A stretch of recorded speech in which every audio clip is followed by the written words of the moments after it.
বর্তমান অন্তর্বর্তীকালীন সরকারের শাসন ব্যবস্থায় আপনারা সনাতনী হিসেবে বর্তমান এই বাংলাদেশে কেমন জীবনযাপন করছেন?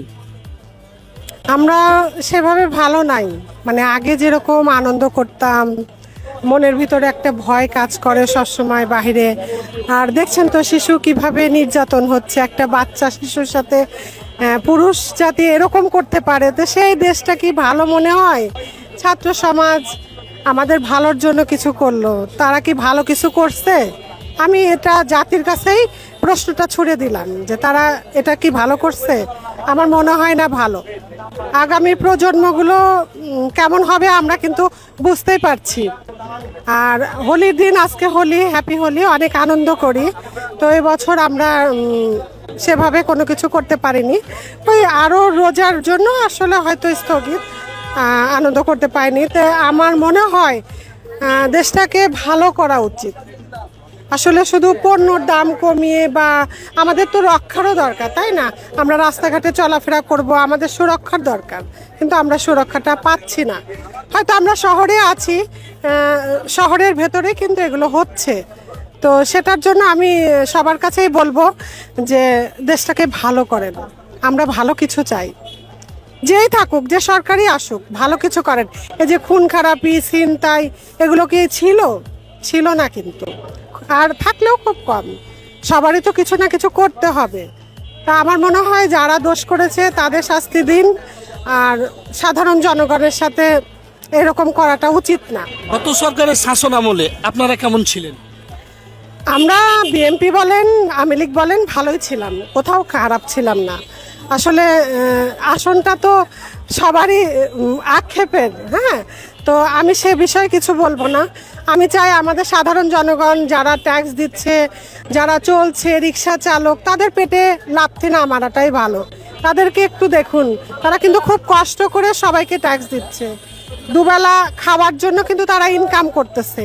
আমি তাদের দিক লক্ষ্য করতেছি, তাদের উপলক্ষে আমি কথাগুলো বলতেছি।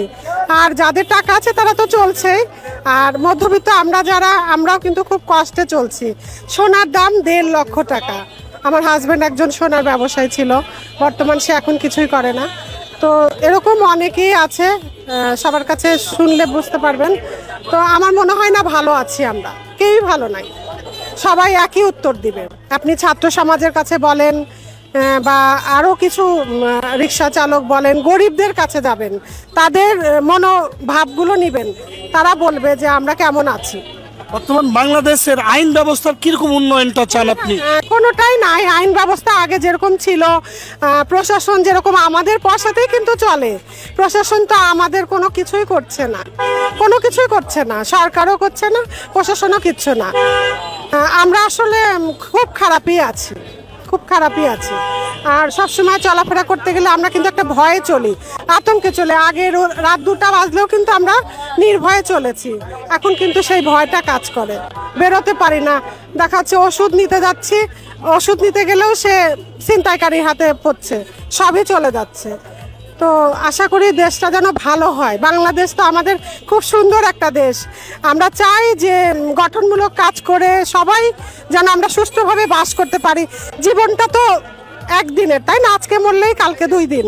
তো আমরা বাঁচার আশা নিয়ে আমরা জীবনটাকে তৈরি করি, এটাই আমার আশা থাকবে, কাম্য থাকবে সরকারের কাছে। গত শেখ হাসিনার আমলে আপনি সনাতনী হিসেবে কেমন জীবনযাপন করেছেন এবং নারীদের সেফটি কতটুকু দেখেছেন?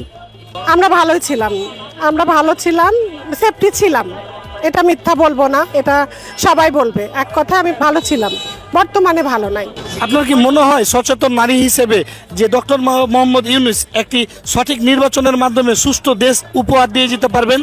আমার মনে হয় না যে তিনি পারবেন। আসলে উনি তো গ্রামীণের চাকরি করতো। আসলে আসন রাষ্ট্র চালানো কিন্তু খুব টাফ ব্যাপার, এটা কিন্তু সবাই পারবে না। তো এই জন্যই বলতেছি যে দেশটাকে সুরক্ষা করেন, দেশটা ভালো রাখেন। আমরা কিন্তু বিভিন্ন দেশের কাছে যে জিনিসগুলো পাই আদৌ কিন্তু আমরা পাবো না, হারিয়ে ফেলবো। সাহায্য সহযোগিতা, আমাদের বাংলাদেশ তো আসলে খুব একদম নিম্ন জায়গা, তার কিন্তু ধারণ ক্ষমতা খুব কম। তো এই উপলক্ষে আমি তাদের কাছে চাইবো যেন আমরা ভালো, আমাদের যে সুনাম অর্জনটা আছে সেটা চাই। অশেষ ধন্যবাদ আপনাকে রেয়ার নিউজ বাংলার পক্ষ থেকে এত সুন্দরভাবে সময় দেওয়ার জন্য। থ্যাংক ইউ, ধন্যবাদ আপনাদেরকেও আমার কথাগুলো শোনার জন্য।